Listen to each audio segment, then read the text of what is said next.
Joining us live now, the former commanding general of the US Army in Europe, Ben Hodges. Ben, it's good to see you. Thanks for your time this morning. So straight to it, who's winning the war? Ukraine is winning this war. The war actually started 9 years ago, Pete, when Russia first invaded Ukraine. And it's despite the gut-wrenching story your reporter, excellent job, did there in Kharkiv. After 9 years, Russia still can only control about 15% of Ukraine, despite having all the advantages. And there are more than 50 nations, including Australia and the United States, that are supporting Ukraine. Many, many tough months ahead, but there's no doubt how this is going to turn out. Well, but Russia is still there, right? They haven't claimed as much land, obviously, that Vladimir Putin would have liked by this stage. But we just spoke to a Ukrainian MP in Kiev, and she mentioned there that Russians have drafted another 365,000 troops. They're on their way to the front line. I mean, that's just incredible resources that Russia can keep drawing on. How does Ukraine outlast that? So Kira Rudik, she's an incredible woman. I've met her before, and I mean, how inspirational is she and are all the other Ukrainian citizens, not just their soldiers. And as you know, and all of your audience knows, that war is a test of will, not just numbers. And the will of Ukrainian soldiers to fight is something that we're going to be studying for a long time. No matter how many Russians are conscripted, none of them wants to be there. And we see evidence of this all the time. This much advertised big Russian offensive that was supposed to happen, all they have done is push an increased number of conscripts, poorly led, poorly equipped, poorly trained, into the meat grinder, and they're losing hundreds of people killed every single day.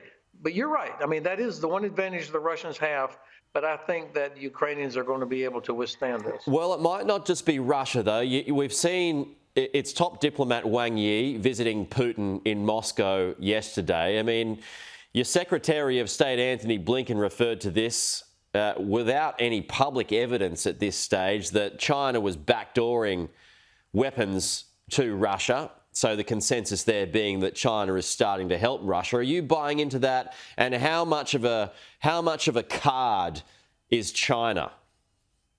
Yeah, well, this is an important point. I think what Secretary Blinken specifically said when he was at Munich Security Conference was that they have evidence that China is considering providing aid to Russia. And I think there's no doubt they are doing some sort of things, backdooring it, as you say.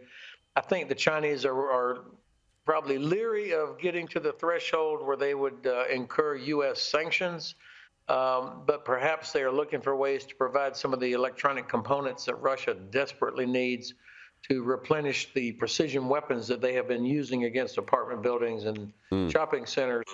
But I think China probably, if I'm honest, would like to see the West fail.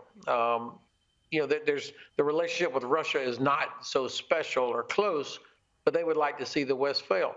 But more importantly, I think that China is waiting to see, do we have the will to stick together and help Ukraine win? Because what's happening in Ukraine is about so much more than just Ukraine. And if China sees that we are not able to see this through, then I don't think they'll be real impressed with anything that we say about Taiwan or South China. Right. Yeah, no, that's definitely a fair point. It could well be a test case for Taiwan. Now, how long do you reckon this thing's got left in it, Ben? So it depends on us, to be honest.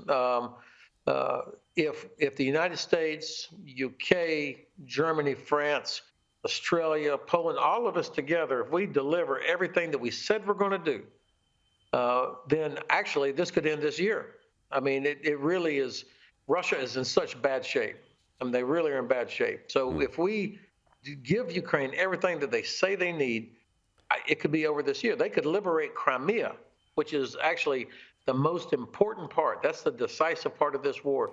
They could liberate Crimea by the end of summer if we deliver what we said, what they need. If we don't do that, then this will in fact be a long war. But I think Kira made the point that they are going to. Ukrainians say they would rather live under Russian bombs than Russian bondage. I Yeah. think that's said a lot. No, it's a good point, that. And just a final one here too, Ben. I mean, there is such a thing as fatigue, particularly when the American taxpayer has got to keep footing the bill with all of the aid, all of the weaponry, and it's a huge expense that's being sent to Ukraine. I mean, obviously that's going to be on the mind of Joe Biden. How long can you keep doing that, or is it just something that is necessary? Well, thank you. This is really obviously an important point. Fortunately, the support in the Congress is very strong and bipartisan. Senator Mitch McConnell brought a very large uh, delegation to the Community Security Conference, which included many Republican senators.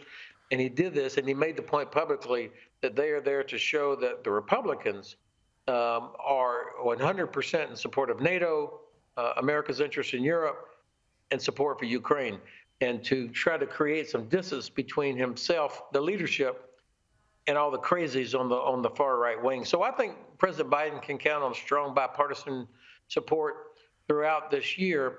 But as is always in a democratic society, the burden is on the leader to explain to the voter, to explain to the taxpayer why this matters. And so that is the president's task. Okay, Ben Hodges, good to get your thoughts. Thank you so much. We'll talk to you soon.